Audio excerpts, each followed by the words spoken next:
আজকে ভিডিও ভোর 4:30 উঠেছি আমি আর বৌমা দুজন মিলে। বৌমা ঘরের কাজ করেছে, আমি উঠোন ঝাড় দিয়েছি, বাসন নিয়েছি, কাপড় ধুয়েছি, নাতিদের টিফিন করে দিয়েছি, নাতিরা স্কুলে চলে গেছে।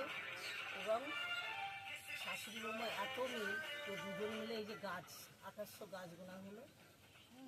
এই দেখুন গাছের অবস্থা খুবই খারাপ, অনেক গাছ বাদ গেছে। এবার গাছগুলো বস্তা ভরে এবার ফুল ফুটেছে।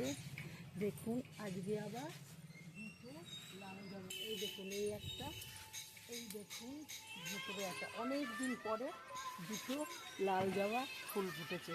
এই একটা আজকে ঠাকুরের আসনে ভালো করে সাজানো হবে, রান্না হবে, সব